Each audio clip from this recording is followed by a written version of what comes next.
Good morning children. बच्चों, आज हम हिंदी व्याकरण में पाठ 3 शब्द विचार पढ़ेंगे। शब्द विचार क्या होता है बच्चों? शब्द विचार बच्चों, मैंने लिखा ह, ठीक है, जमा आ,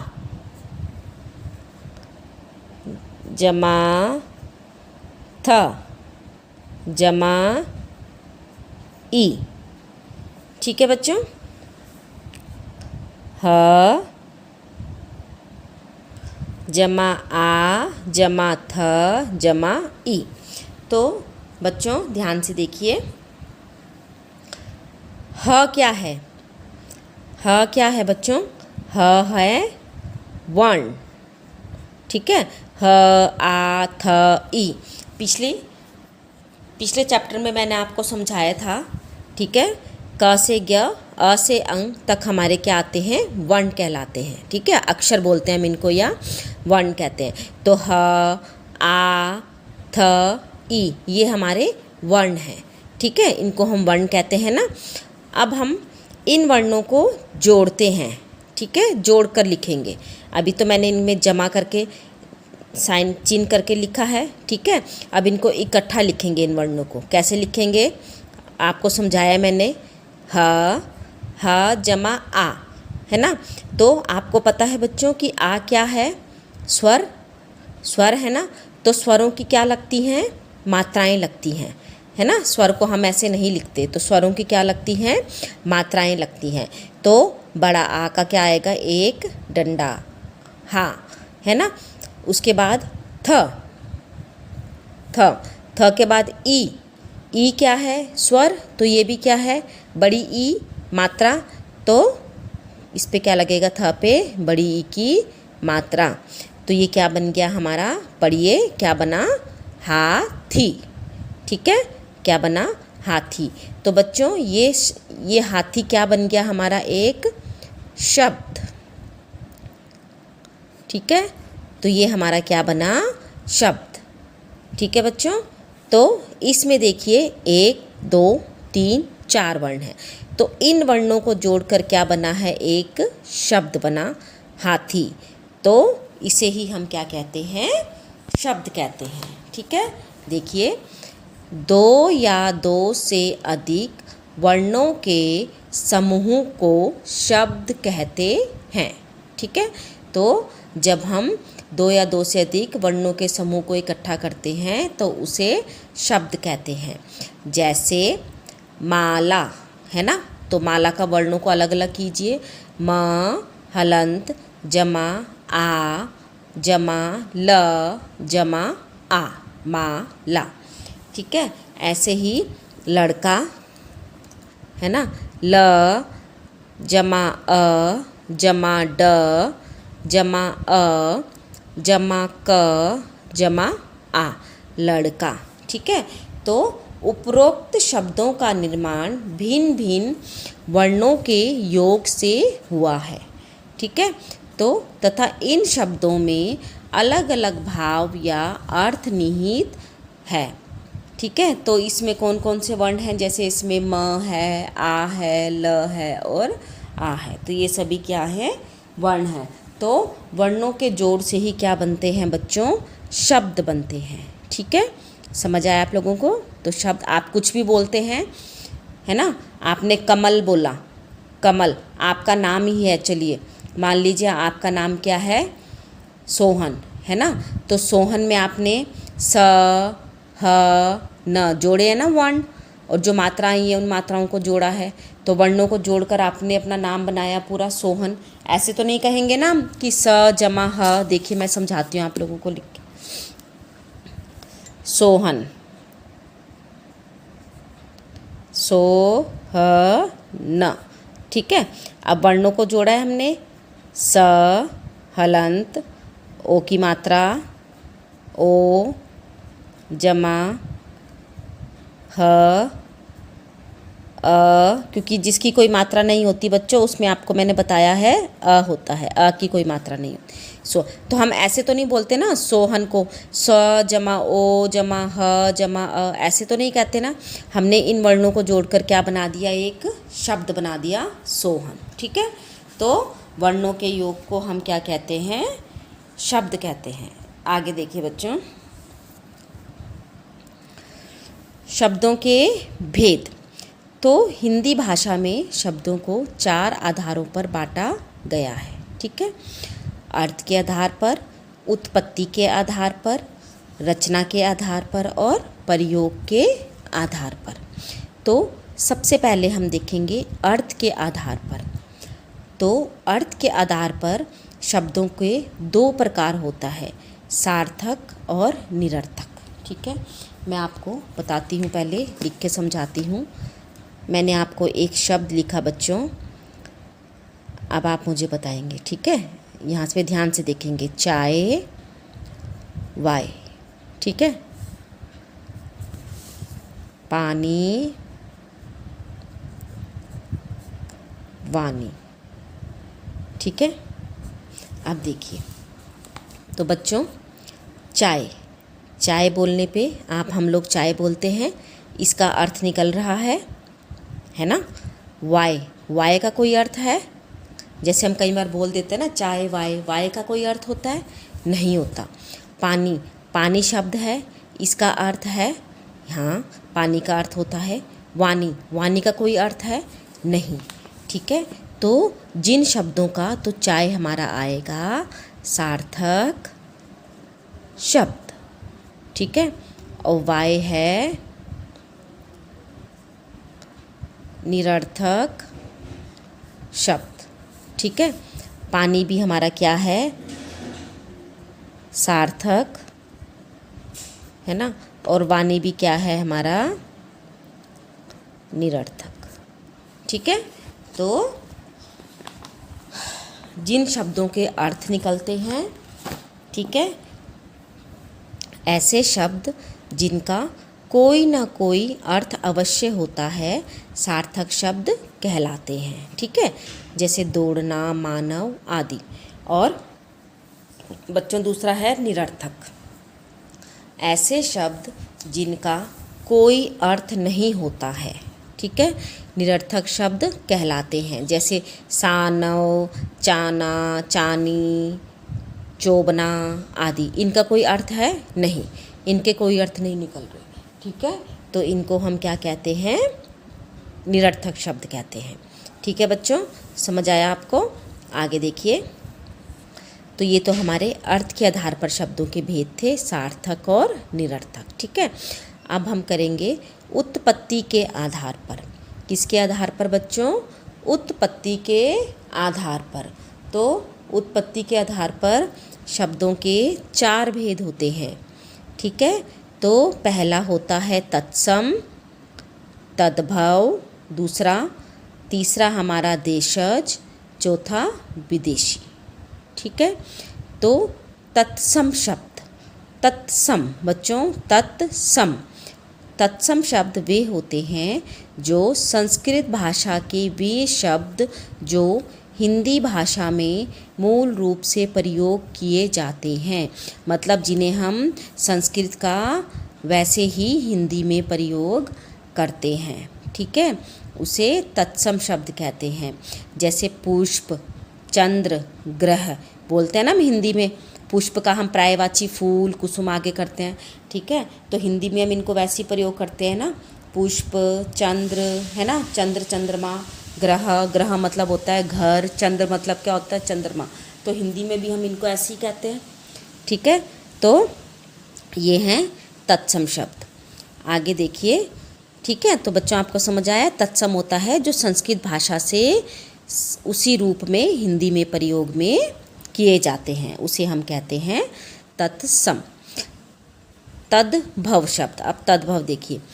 अब तद्भव वे होते हैं जिनको संस्कृत से लाया गया है लेकिन उनमें कुछ परिवर्तन किया गया है, कुछ बदलाव। तो संस्कृत भाषा के वे शब्द जो हिंदी भाषा में कुछ बदलाव के साथ प्रयोग किए जाते हैं। ठीक है, तो जो हिंदी भाषा में कुछ बदलाव के साथ प्रयोग किए जाते हैं उन्हें तद्भव शब्द कहते हैं। जैसे हस्त, हाथ। ठीक है, तो हस्त बच्चों हमारा है संस्कृत का, देखिए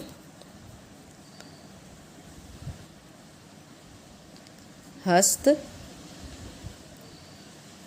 हाथ। ठीक है, दंत, दांत। ठीक है, तो हस्त और हाथ तो हमारा है, हस्त और दंत तत्सम है। ठीक है, और हाथ तद्भव, हाथ और दांत हमारा तद्भव शब्द है। ठीक है, तो संस्कृत में हम हस्त और दंत कहते हैं, तत्सम शब्द हैं ये, और हमने इनको थोड़ा सा चेंज परिवर्तन करके हिंदी में प्रयोग किया, तो हाथ और दांत। ठीक है, आया आप लोगों को समझ में? तो संस्कृत भाषा के वे शब्द जो हिंदी भाषा में कुछ बदलाव के साथ प्रयोग किए जाते हैं, ठीक है, उन्हें हम तद्भव शब्द कहते हैं। जैसे हस्त, हाथ, आम्र, आम, दंत, दांत आदि। ठीक है बच्चों, आगे देखिए देशज शब्द। तो देशज शब्द क्या होते हैं? ऐसे शब्द जिनकी उत्पत्ति अपने ही देश या क्षेत्र विशेष में हुई है। देशज मतलब जो हमारे देश में ही जिन शब्दों की उत्पत्ति, ठीक है, हमारे देश में ही हुई है। थैला, जूता, रोटी, खिचड़ी। ठीक है, तो थैला, जूता, रोटी, खिचड़ी बच्चों ये सभी हमारे हैं देशज शब्द। ठीक है, ये देशज में आते हैं। तो इनकी जो उत्पत्ति है वो हमारे देश के अंदर ही हुई है, देश से नहीं, हमने इनको कहीं बाहर से, इन शब्दों को बाहर से नहीं लाए हैं। ठीक है, इन शब्दों को हमने हमारे जो उत्पत्ति है इनकी देश से ही हुई है। आगे देखिए विदेशी शब्द। अब विदेशी बोलने से ही पता चल रहा है बच्चों आपको, विदेशी, ठीक है, जो विदेशी भाषाओं से लाए गए हैं। तो विदेशी भाषाओं के वे शब्द जो हिंदी भाषा में प्रयोग किए जाते हैं विदेशी शब्द कहलाते हैं। ठीक है, तो जो विदेशी भाषा से लाए गए हैं, जैसे मुफ्त हो गया, चम्मच हो गया, मास्टर हो गया, डॉक्टर हो गया। ठीक है, तो ये बच्चों विदेशी भाषा से लाए गए हैं। ठीक है, तो इनका हिंदी में प्रयोग किया गया है तो विदेशी शब्द कहलाते हैं। ठीक है, तो तत्सम बच्चों जो संस्कृत भाषा से लाए गए हैं, ठीक है, उन्हें तत्सम कहते हैं। तद्भव जिनका संस्कृत के वे शब्द जिनका हिंदी भाषा में कुछ बदलाव करके लाए गए हैं। ठीक है, जैसे हस्त का हाथ बदला है हमने। देशज हो गए जिनकी उत्पत्ति हमारे देश में ही हुई है। ठीक है, जैसे खिचड़ी, रोटी, जूता आदि। और विदेशी होते हैं जो विदेशी भाषा से शब्द लाए गए हैं हिंदी में प्रयोग करने के लिए। ठीक है, जैसे मुफ्त, चम्मच, मास्टर, डॉक्टर आदि। ठीक है बच्चों, आगे देखिए, ये तो उत्पत्ति के आधार पर था। अब हम रचना के आधार पर करेंगे। तो रचना के आधार पर शब्द के 3 प्रकार के होते हैं। कितने प्रकार के होते हैं? 3 प्रकार के। तो मैं बताती हूँ आपको। ठीक है, पहला लिखेंगे रूढ़ शब्द। ठीक है, रूढ़ शब्द। तो अब देखिए रूढ़ शब्द मैंने लिखा मकान। ठीक है, मकान लिखा बच्चों मैंने। अब मैं इसके टुकड़े करूं। मकान, है ना, म अलग करा, का अलग करा, न अलग करा। अब बच्चों देखो इनके टुकड़े करने पर इनका कोई अर्थ निकल रहा है अलग अलग? नहीं, है ना। तो इनका अर्थ तभी निकलेगा जब हम इनको जोड़ कर लिख देंगे मकान, है ना, तभी बनता है। तो रूढ़ शब्द जिन शब्दों के टुकड़ों का कोई अर्थ नहीं होता है उन्हें हम रूढ़ शब्द कहते हैं। मतलब जब हम इनका संधि विच्छेद करते हैं, इन टुकड़ों को अलग अलग करते हैं, तो इनका कोई अर्थ नहीं निकलता है। ठीक है, तो इसे ही हम रूढ़ शब्द कहते हैं। ठीक है, तो जैसे मकान, ठीक है, पानी, देखो पानी का पा नी अलग अलग लिखा, पा अलग लिखा, नी अलग लिखा, तो कोई अर्थ आ रहा है? नहीं आ रहा है। ठीक है, आगे देखिए यौगिक। तो यौगिक किसे कहते हैं?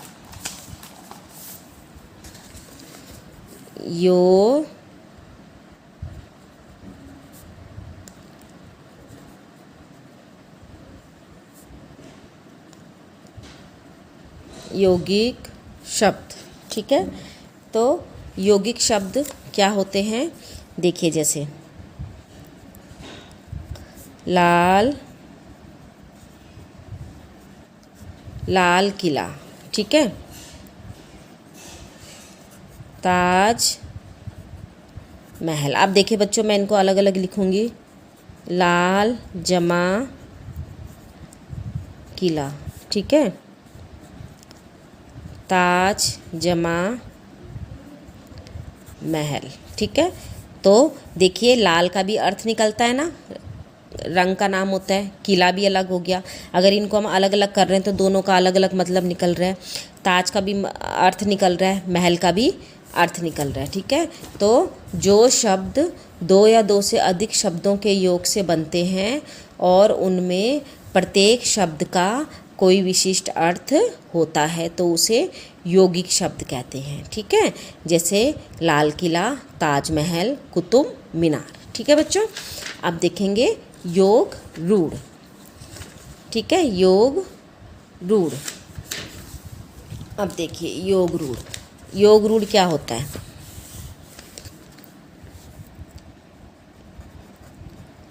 योग रूढ़, ठीक है, तो अब मैंने लिखा 4 पाई, ठीक है, और गजानन कुछ भी लिख सकते हैं, पीताम्बर। ठीक है बच्चों, पीताम्बर और 4 पाई। अब मैं 4 पाई को अलग अलग लिखूं, 4 प्लस पाई, ठीक है, पीताम्बर। तो बच्चों इनका होता है, जब इनको हम लिखते हैं, ठीक है, अलग अलग लिखते हैं तो इनका विशिष्ट एक अर्थ जो होता है वो किसी की तरफ संकेत करता है। ठीक है, तो यह किसी की तरफ, अब देखो 4 पाई मतलब 4 पहिए, 4 पाँव, सॉरी बच्चों, पाँव वाली खाट, है ना, खाट की तरफ संकेत करा इसने। ठीक है, पीताम्बर हम किसको कहते हैं? श्री कृष्ण को, है ना, पीला, पीले वस्त्र वाले, वस्त्र वाले। ठीक है, तो योग रूढ़ वो होता है ऐसे शब्द जिनके टुकड़े तो हो सकते हैं परंतु उन टुकड़ों का विशेष अर्थ संयुक्त रूप से ही निकलता है। मतलब जब उन टुकड़ों को हम इकट्ठा करेंगे, ठीक है, जोड़ेंगे, तभी उनका अर्थ निकलेगा। ठीक है, यौगिक में तो क्या होता है, टुकड़े अलग अलग करने पर भी उनका अर्थ निकल जाता है। जैसे लाल प्लस किला, तो लाल का अलग है, रंग है, किला मतलब किला हो गया, है ना, ताज भी अलग अर्थ निकल जाता है इसका, महल का भी अलग निकल जाता है। लेकिन इन पे देखो 4 क्या है, 4 पाई, है ना, पीत क्या है, पीत पीला, अंबर पीला वस्त्र वाला। ठीक है, तो योग रूढ़ होता है जिसका टुकड़े करने पर अर्थ तभी निकलता है जब उनको हम संयुक्त करते हैं, जोड़ते हैं। ठीक है बच्चों, तो ये था रचना के आधार पर। अब हम पढ़ेंगे प्रयोग के आधार पर। तो बच्चों प्रयोग के आधार पर 2 भागों में बांटा गया है, विकारी शब्द और अविकारी शब्द। ठीक है, तो विकारी शब्द ऐसे शब्द जिनके रूप में लिंग, वचन तथा कारक के अनुसार परिवर्तन आ जाता है। मतलब इनमें जब हम लिंग, वचन, कुछ कारक होगा तो इनका जो रूप है वो बदल जाता है वाक्य का। ठीक है, जैसे देखिए बच्चों, घोड़ा दौड़ रहा है। ठीक है, तो घोड़ा, यहाँ पे घोड़ा क्या है, एक वचन में है। अगर हमने इसका वचन बदल दिया, घोड़े दौड़ रहे हैं, ठीक है, तो परिवर्तन हो गया ना, रहे हैं आ गया। ठीक है, देखिए मैंने लिखा लड़का खाना खाता है। ठीक है, अब मैंने लिखा लड़की खाना, खाता लिखेंगे अब नहीं, खाती है। ठीक है, तो ये विकारी शब्द वे शब्द होते हैं जिनका हम लिंग और वचन के अनुसार क्या होता है, उनका जो वो वाक्य है आगे बदल जाता है। ठीक है, जैसे देखो लिंग वचन कारक के अनुसार इनमें परिवर्तन आ जाता है। तो घोड़ा एक वचन है, तो घोड़ा दौड़ रहा है। यहाँ पर हमने बहुवचन का प्रयोग कर दिया, घोड़े, तो हमने वाक्य भी बदल गया हमारा, घोड़े दौड़ रहे हैं। ठीक है, ये यहाँ पे हमारा परिवर्तन हो गया। उपयुक्त वाक्यों में वचन के कारण कर्ता घोड़ा है। ठीक है, उससे वो क्या, अगर हमने घोड़े कर दिया तो यह विकारी शब्द है। ठीक है, विकारी शब्द 4 प्रकार के होते हैं, संज्ञा, सर्वनाम, विशेषण और क्रिया। ठीक है, जो संज्ञा के अनुसार परिवर्तन आए, सर्वनाम के अनुसार, विशेषण के अनुसार और क्रिया के अनुसार। ठीक है बच्चों, आगे देखिए अविकारी शब्द। अविकारी शब्द किसे कहते हैं? ऐसे शब्द जिनके रूप में कोई परिवर्तन नहीं होता है। ठीक है, मतलब जिनके रूप में कोई परिवर्तन नहीं होता, इनको हम अव्यय भी कहते हैं। इसमें चाहे एक वचन आए, चाहे बहुवचन आए, चाहे कोई भी लिंग आए, ठीक है, तो इनके रूप में कोई परिवर्तन नहीं होता है। जैसे देखिए अचानक, अब और ऊपर। ठीक है, जब भी इनका प्रयोग करते हैं हम, अचानक बारिश हो रही है, अचानक लड़का आ गया, अचानक लड़की आ गई, कोई परिवर्तन हुआ नहीं हुआ। ठीक है, तो ये हमारे होते हैं अविकारी शब्द। अविकारी शब्द भी 4 प्रकार के होते हैं बच्चों। क्रिया विशेषण, तो ये आपने याद करने हैं। क्रिया विशेषण में कौन कौन से अवयव आते हैं? अचानक, अधिक, थोड़ा, धीरे धीरे। ये हम आगे पढ़ेंगे। ठीक है, हमारा नेक्स्ट टॉपिक आएगा जब इसमें आपको डिटेल में समझाऊंगी। ठीक है, संबंध बोधक में के नीचे, के साथ, के पास, के सामने। ठीक है, समुच्चय बोधक में तथा, और, इसलिए, या, अथवा। विषम्यादि बोधक में हाय, अरे, आहा, ओहो, वाह। ठीक है, तो ये हमारे अविकारी शब्द हैं। अब देखिए शब्दों की रचना। शब्दों की रचना कैसे होती है? संधि के द्वारा, उपसर्ग के द्वारा, समास के द्वारा और प्रत्यय जोड़कर। अब बताती हूँ मैं आपको कैसे करते हैं। देखिए संधि के द्वारा, संधि मतलब अभी मैंने पीछे बताया ना आपको, यौगिक और योग रूढ़, जहाँ पर 2 शब्दों को जोड़कर लिखा जाता है, संधि विच्छेद करने के बाद उसको जोड़ के लिखा जाता है। जैसे हिमालय का संधि विच्छेद क्या बनेगा? हिम जमा आलय। विद्यार्थी का विद्या जमा अर्थी। ठीक है, प्रति का प्रत्येक जमा एक, तो ये संधि के द्वारा है। ठीक है, समास के द्वारा, समास के द्वारा महान पुरुष, इसका बन गया महापुरुष। परिवार के साथ सपरिवार, छोटा। ठीक है, ये आपको आगे पढ़ाया जाएगा। राष्ट्र का पिता, राष्ट्रपिता। ठीक है बच्चों, उपसर्ग के द्वारा, अति प्लस प्रिय, अति प्रिय। अति देखो बच्चों, अति आ गया, अति। ठीक है, उपसर्ग होता है जो शब्द के आगे लगता है। यहाँ पे अति हमारा आगे लगा है ना, तो उपसर्ग आगे लगता है। ठीक है, अनुचर, अनुचर, तो अनु इसमें हमारा उपसर्ग है। ठीक है, अवगुण, अब इसमें क्या है हमारा? उपसर्ग। अवनति, अव उपसर्ग। ठीक है, एक आता है प्रत्यय। प्रत्यय होता है जो शब्द के पीछे लगता है। बच्चों याद रखेंगे, उपसर्ग शब्द के आगे लगता है और जो प्रत्यय है वो शब्द के पीछे लगता है। ठीक है, तो पागलपन, तो पागलपन। ठीक है, पन देखिए पीछे लगा। मास, इक, इक, इक, ई क इक, ठीक है, ये प्रत्यय है।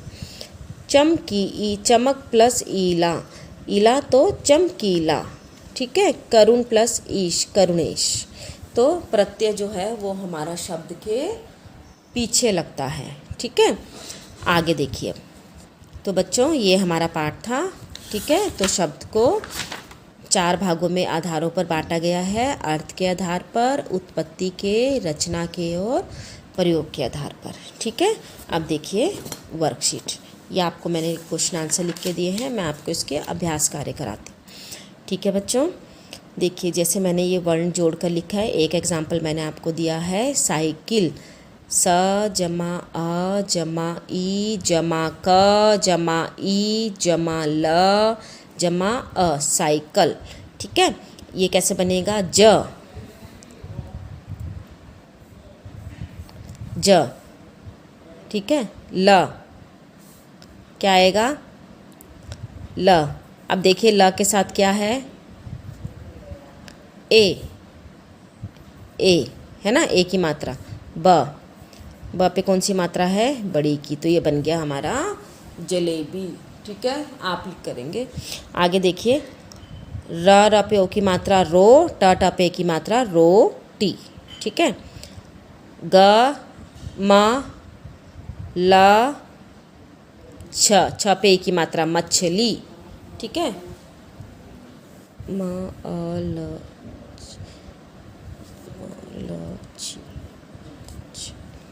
सॉरी बच्चों, यहाँ पर आएगा छ, यहाँ पर आएगा ल, गलत हो गया वहाँ पे, ठीक है, मछली, ओके।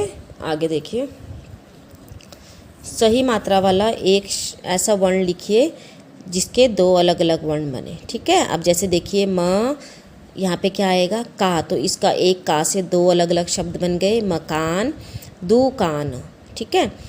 क क्या आएगा, म ल अ म न, ठीक है। ऐसे आप ढूंढ के अपने आप लिखेंगे। ब क्या आएगा, ब ग, है ना, बगल, दुगना, ठीक है। टी किया, त की या, ठीक है। आगे देखिए, सार्थक शब्दों पर, निरर्थक शब्दों पर, सार्थक पर सही का और निरर्थक पर गलत का निशान लगाएं। तो दौड़ना हमारा क्या है, सार्थक है, सही निशान लगाएंगे। वाणी क्या है हमारा, निरर्थक है, तो गलत लगाएंगे, अपने आप करेंगे। बादल सार्थक है, सानव निरर्थक है, वहर सार्थक है, ठीक, सॉरी निरर्थक है, लड़की सार्थक है। छक निरर्थक, ठीक है, छक हमारा सार्थक में आता है, वाय निरर्थक शब्द है, ठीक है। अब देखिए, रिक्त स्थानों में तत्सम व तद्भव शब्दों की शब्द लिखने, ठीक है। तो दांत का तत्सम क्या होता है, दंत, ठीक है। आग का तद्भव होता है अग्नि, दिन का दिवस, तत्सम। हस्त का तद्भव हाथ, ठीक है। रात का तत्सम होता है रात्रि, ग्राम का गांव, किसान का कृषक, ग्रह का तद्भव घर, ठीक है। अब इसको आपने अपने आप लिखना है, इसमें यौगिक शब्दों को बनाकर लिखना है। तो पुस्तकालय, ठीक है, तो पुस्तक जमा आल्य। देवदूत का देव जमा दूत। राष्ट्रपति का राष्ट्र जमा पति। पाठशाला का पाठ जमा शाला, ठीक है बच्चों, समझ आ गया आपको। तो ये इनका ऐसे यौगिक शब्दों को अलग अलग करके लिखना है, ठीक है। तो ये आपकी कार्यपत्रिका थी। अगर आपको इसमें कुछ समझ नहीं आता तो आप जूम क्लास में मुझसे पूछ सकते हैं।